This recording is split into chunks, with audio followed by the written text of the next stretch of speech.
If you like fashion, photography, beauty, makeup, and the creative process that makes it happen, well, I'm Sammy Tattoo, and this is what I do.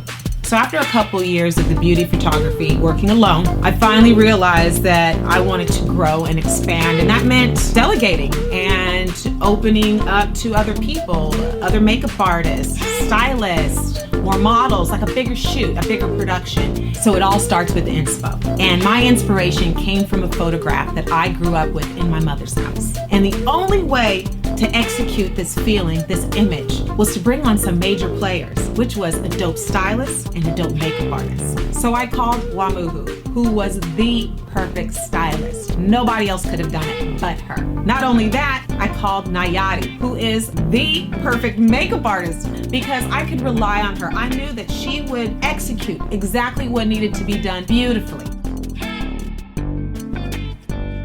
We planned for an 8-hour shoot at least, because we knew that was the minimum time required, considering we had 3 models and each model had 3 looks. All of those looks tied in together. So it was a story. Most shoots are long, 8, 10 hours, whatever. So you have to keep the energy level up. Make sure there's snacks, fun, laughing, giggling, interacting with one another. That makes a big difference when you're filming or when you're shooting any type of production. Any kind of hiccup or any kind of attitude or anything will ruin the entire day. So we made sure that we had a good time and it was genuine. Now, I know I said relinquishing responsibilities was part of this process, but I did jump in on makeup for a second in the beginning just to get the process rolling. We had all 3 models at the same time, so we needed to get them dressed and ready to go pretty quickly. But once that was done, Nayati took over and she handled everything from that point forward. And that's why I called her, because I knew that she would be able to participate and handle anything like a champ. Once the makeup was done, Wamuhu took over. She had all the clothes and the accessories out. She was switching things up, because when you're on set, and even though you have preset ideas, things always change. And so she was playing with the girls as we were getting them ready, collaborating and figuring out what worked best with the hairstyle, the makeup, the accessories. I mean, it was on, you guys. Like, we were in full effect. I really enjoyed how we were all participating with one another. It was pretty much like a whirlwind. We were all kind of riffing with each other, leaving notes with each other, going back and forth just to make sure we were all on the same page and it was a look that we wanted, because in the end it all had to read and it all had to be cohesive. And I felt like we all really came together as a team.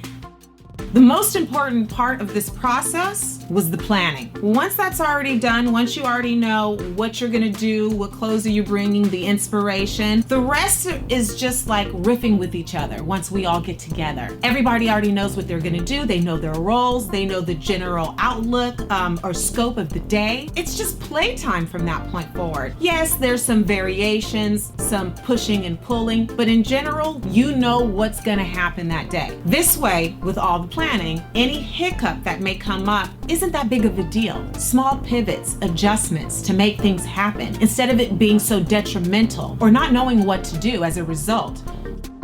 The day went smooth because of the planning. My models were not hard to find because I already knew them. I already had them in my brain, which ones I wanted to connect with. So when this concept actually started to come to fruition, I pitched them to Wamuhu, which she fell in love with them, and we were set to go.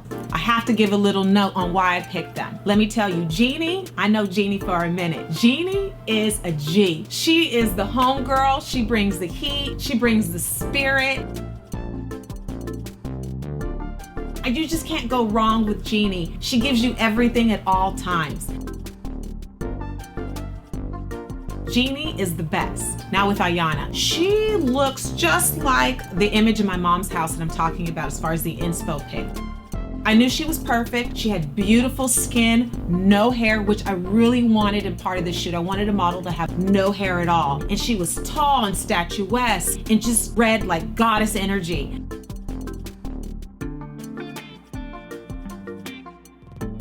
And Natalia, worked with her years ago. Wanted to work with her again. This was the perfect opportunity. I really needed that grounded energy that she brings. She was perfect. She kind of tied all the models together so they all brought something different. And I couldn't have asked for a better trio.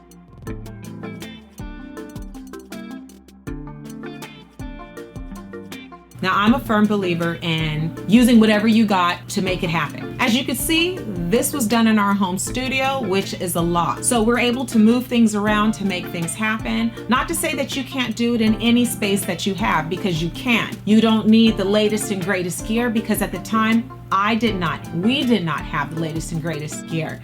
So we had a makeup station, an area just for prepping, and we had a little area in the back designated for styling, but kind of took over the entire space, which was fine. And then we had our shooting area, and that space was pretty tight. And as you could see, like, I'm tucked all the way back into the clothes, but it didn't make a difference. As long as we were able to get the shots that we needed, I mean, you could feel the energy, you could see it. It didn't matter if I was hanging from the ceiling. We were all having a good time. Anything to get the shot and to make sure that everybody gets what they need. And that's exactly what we did. You could do it too. It doesn't matter what kind of space you have. You can have an apartment. Even if you had just a small corner, you could set something up where you can do beautiful shots in there. And although our space might look a little chaotic in this footage, you don't notice it in the photos, let me tell you. A major part of photos and video is going to be lighting. It's not something that you might think of offhand because you're too busy trying to figure out your camera, but lighting is extremely important in your setup. So if you can't do it, or you feel like you're wearing too many hats, you need to bring on somebody who can help you or assist you. I am lucky enough to have a wonderful man and partner, Snakebite Cortez. I tell him what I want, I give him my inspiration and my ideas, and we kind of talk a little bit about it, and then he starts to do the setup. I'll take a snapshot, he'll ask me for my feedback, or I'll ask him for his, and then we readjust until we finally come to an agreement on what looks good. So we've been shooting all day, 3 looks in, the sun's going down, working on our last looks, and the only thing that's going through my mind is, did we get the shot? Did we get what we needed? Did we do a good job? Well, I think the answer was yes. Not only did we